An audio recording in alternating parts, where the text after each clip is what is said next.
ಚುನಾವಣೆ ಘೋಷಣೆ ಆದ ನಂತರ ಮಾನ್ಯ ಪ್ರಧಾನಮಂತ್ರಿಗಳು ಕಲಬುರಗಿ ಮತ್ತು ಶಿವಮೊಗ್ಗದಲ್ಲಿ ಭಾರತೀಯ ಜನತಾ ಪಾರ್ಟಿಯ ಪ್ರಚಾರದ ಸಭೆಯನ್ನು ಉದ್ದೇಶಿಸಿ ಮಾತನಾಡಿದರು. ನಾಮಪತ್ರ ಸಲ್ಲಿಕೆ ಆದ ನಂತರ 14ನೇ ತಾರೀಕು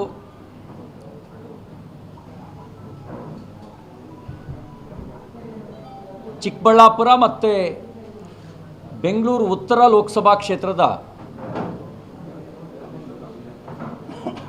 ಚುನಾವಣಾ ಪ್ರಚಾರ ಸಭೆಯಲ್ಲಿ ಅವರು ಪಾಲ್ಗೊಳ್ಳೋರಿದ್ದಾರೆ.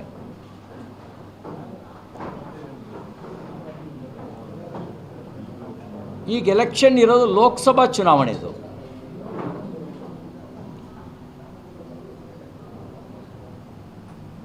ಚರ್ಚೆ ಆಗಬೇಕಾಗಿರೋದು ರಾಷ್ಟ್ರಕ್ಕೆ ಯಾರ ನೇತೃತ್ವ ಬೇಕು, ಯಾವ ಪಕ್ಷದ ಸರ್ಕಾರ ಇರಬೇಕು,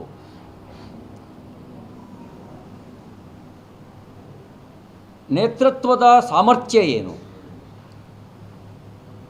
ಪ್ರಾಮಾಣಿಕತೆ ಎಷ್ಟಿದೆ,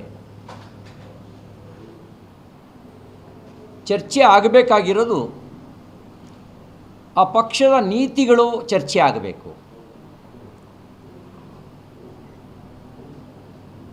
ಅವರ ಕೊಡುಗೆಗಳು ಚರ್ಚೆ ಆಗಬೇಕು.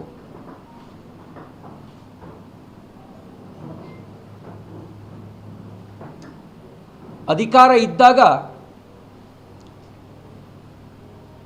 ನಡೆಸಿದ ಅಧ್ವಾನಗಳು ಹಗರಣಗಳು ಚರ್ಚೆ ಆಗಬೇಕು.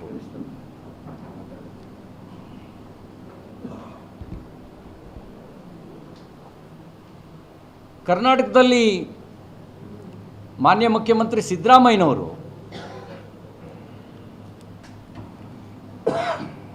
ಇದು ಲೋಕಸಭೆ ಚುನಾವಣೆ ಅನ್ನೋದನ್ನು ಮರ್ತಂಗೆ ಕಾಣುತ್ತೆ.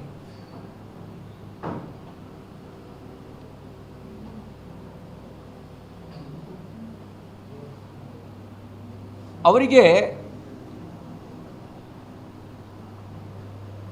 ನಾನೊಂದು ಸವಾಲು ಹಾಕ್ಲಿಕ್ಕೆ ಬಯಸ್ತೇನೆ. ನೀವು ಚರ್ಚೆ ನಡೆಸಿ. ಕಾಂಗ್ರೆಸ್ ಅಧಿಕಾರದಲ್ಲಿದ್ದಾಗ ರಾಜ್ಯಕ್ಕೆ ಕೊಟ್ಟ ಕೊಡುಗೆಗಳ ಬಗ್ಗೆ ಚರ್ಚೆ ಮಾಡಿ.